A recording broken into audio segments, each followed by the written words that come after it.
Refraction of light पढ़ने के बाद हमें लॉज ऑफ रिफ्लेक्शन के बारे में रिफ्रैक्शन के बारे में भी पता होना चाहिए। हमने लॉज ऑफ रिफ्लेक्शन में 2 लॉ पढ़ा था, 2 लॉ यहाँ पे भी पढ़ेंगे लॉज ऑफ रिफ्रैक्शन में। लॉज ऑफ रिफ्रैक्शन में वही होता है जैसे आप लॉ ऑफ रिफ्रैक्शन में पढ़े थे, लॉ ऑफ रिफ्लेक्शन में हमने पढ़ा था कि इंसिडेंट रे, नॉर्मल और रिफ्लेक्टेड रे सेम प्लेन में होते हैं। ठीक वैसे ही रिफ्रैक्शन में भी ऐसा ही होता है।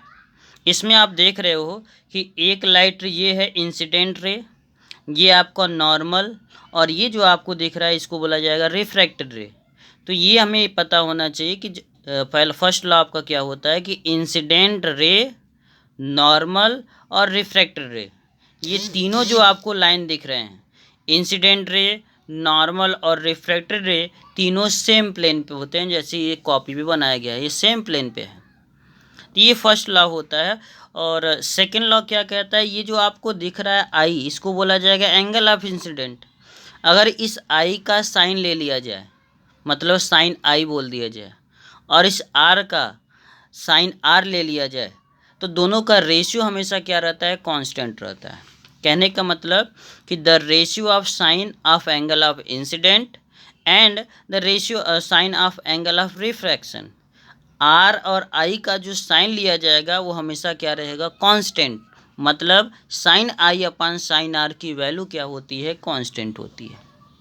ये जो आपका लॉ होता है ये सेकेंड लॉ होता है कि एंगल ऑफ इंसिडेंट का साइन ले लीजिए, एंगल ऑफ रिफ्रैक्शन का साइन ले लीजिए, दोनों का रेशियो क्या होता है, कांस्टेंट होता है। जो sine I upon sine r equal to क्या होता है, कांस्टेंट। और इस कांस्टेंट को हम डिनोट करते हैं म्यू से, इसको हम लिखेंगे म्यू, ठीक है।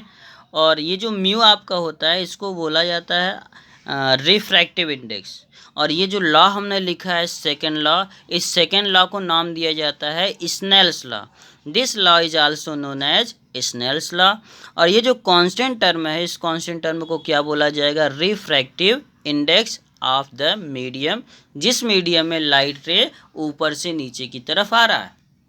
तो जिस मीडियम में जाएगा उसके रिफ्रैक्टिव इंडेक्स को हम किससे डिनोट करेंगे, म्यू से डिनोट करेंगे। तो ये आपका लॉ भी याद होना चाहिए, सेकेंड लॉ। और सेकेंड लॉ को हम किससे बोलते हैं, स्नेल्स लॉ को भी बोला जाता है, इसको दूसरा नाम से भी बोला जाएगा। तो ये हमें पता होना चाहिए, sine I upon sine r क्या होता है, कांस्टेंट। ये दोनों लॉ आपको तैयार होने चाहिए।